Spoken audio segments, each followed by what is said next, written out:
Welcome to the Occupational Safety Leadership Podcast, episode number 19, Creating Employee Engagement and Safety. This one is very near and dear to my heart. Um, when we will start to talk about a couple of different strategies out there.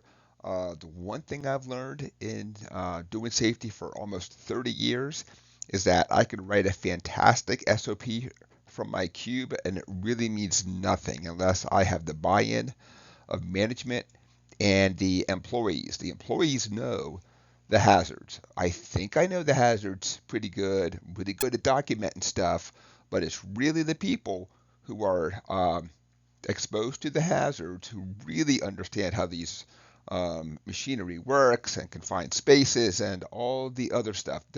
These are the true experts.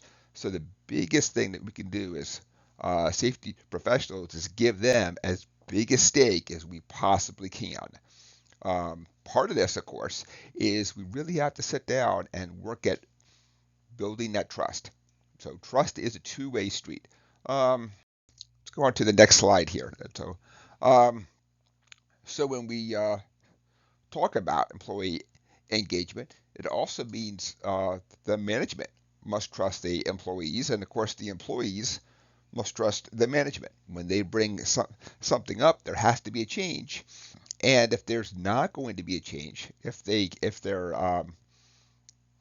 actions cannot be acted upon, management has to go back and explain why, because that really helps the employees understand why something was not done.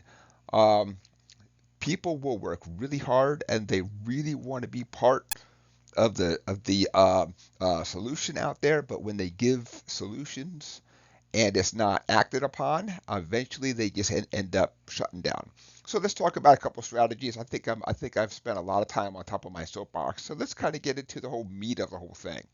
So part of taking trust, of course, I mean part of the whole thing of creating employee engagement is that employees can express their own opinions and recommendations. You know, this is really hard for some companies out there. They're actually really scared that people are going to start pointing out things, and of course, when things get pointed out, that means money has to be spent a lot of times. There should be an open forum at communication and safety meetings. It should not be something where somebody gets shut down. Their idea should not be called stupid. You can't say we don't have the money for that. We're not going to do that. We're going to. That doesn't mean that you don't sit down and say, well, what can we do for an interim before we come up with a permanent solution? One thing that's really helped me out an awful lot, one of my favorite strategies, is that safety is the first item discussed at whenever we do these pass down meetings for shifts and that kind of stuff, because everybody comes there to say something, and a lot of times after they're done talking, they kind of shut down. But if you can talk about safety and make that like no matter what, we talk about safety first. And that's also a culture thing. You have to have that management buy-in and employee involvement to really have so people really talk about safety first. And it really helps them to have a sense of ownership in this, like participation, regardless of what the topic is. If it's quality, if it's production, if it's anything out there, anytime that you're going to have a us and them mentality or a I bring up these ideas and it's not acted upon. The same thing with production and quality and everything else then. So it doesn't mean that you 100% take those recommendations, but when you don't, you have to circle back, talk to the people and say, this is exactly why that we made this decision not to enact it or to enact it. Let's go on to the next here then. So let's talk about a couple of examples that we can find out there then. So one of the biggest ones, of course, is when a person finds a safety thing, they have the power to fix it themselves. And if they can't fix it, they go get the supervisor, the safety person, they get somebody. It ends up on some kind of a list. It just isn't something that they kind of talk about. And well, we just don't happen to have an answer right now, so we just don't bother to follow up and everything. So open door policy with the safety people. There are times when people bring things up with their own internal supervisors and managers. It's not acted upon. So at some point in time, people will stop you, the safety person, in the hallway, the parking lot, just kind of anytime, any place they get to talk to you, because they know they got you in kind of that neutral area. You're not in a cube farm, you're not down on the plant floor. People can't overhear, and then they want to say, hey, let's kind of work on the following things, So I like to think that managers and supervisors will let their employees' views go, but that doesn't always work out there.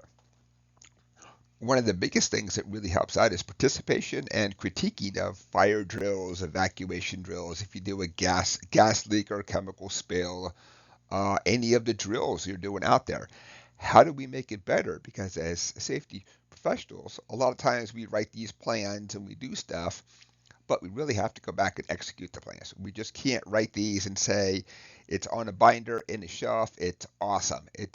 We are set and ready to go, because there's always something that you can make better. And one of the biggest things that's really helped me out as a strategy is when these things happen, you go back and talk to the folks and say, how can we make this better? Because you're going to have a very limited view of what you see, not kind of the total whole picture. A couple of other examples. Let them write things like SOPs, job hazard analysis. Let them do a lot of the safety inspections. You know, let them do the um, research for new chemistry introduced to the site. And then when they bring this new chemistry to you, sit down and talk to them and say, well, why did you pick this? Let's kind of think about, was it all based on price, or was it based on not just price, but I found a alternate that is going to do the same thing and it costs more up front, but we're not going to generate hazardous waste at the same time. So kind of help them to kind of guide them down the whole picture, of course, too. um, Housekeeping audits out there, So if they don't see where anybody cares that the plant is a pigsty, what's going to be a pig? It's going to be a pigsty. When there's an accident investigation, let them also help out, because they're going to have a different slice of the pie, different angles, and they're going to see it and know things that maybe they haven't shared in the past that could really help out. Then let's kind of switch gears and look at new construction. When you're going to do equipment, you're going to put in some brand new equipment and everything. These guys can tell you things like, don't buy a pump like that pump, because we have to do maintenance on it more often. It breaks here, it does that. So anytime that we're armed with this knowledge, we can go back when we're getting ready to upgrade, move things around, we're going to do things. Don't make the same mistake again. But if you don't ask those guys out there, maybe they'll tell you. They probably won't tell you, because they're so focused on other things that if nobody asked them, they're just not thinking about in a proactive sense coming forward and talking about it. And one of the biggest things with this whole getting at employee uh, getting at employee engagement is there really is no magic pill out there. There's not going to be something where you can say, I've come up with a slogan, I've come up with something, and now we have everybody participating. It takes time for the culture to build. So just like it didn't take time, I mean, just like it didn't happen overnight, a culture to get bad, it also takes time for a culture to get good. If you're doing a culture change and you get everybody on board, the management, the employees, and everything else, it's really about 1 to 3 years. But if you're really struggling at even getting employees on board, management on board, or anything, it's probably more like 3 to 5 years. And that doesn't mean that you should be dissuaded. That doesn't mean that you should quit. That doesn't, because that's just how things are out there. Some people want to change and make things better. Other people are really okay with it. Doesn't matter how bad or broken it is. It works. Let's just leave everything be. You know. Uh, One thing that's helped me out, and I wish I learned it when I was quite a young man, as opposed to in my 50s, really sit down, talk to the folks, and I think I did a pretty good job of talking to the folks, but I'm not sure I was always speaking the same language.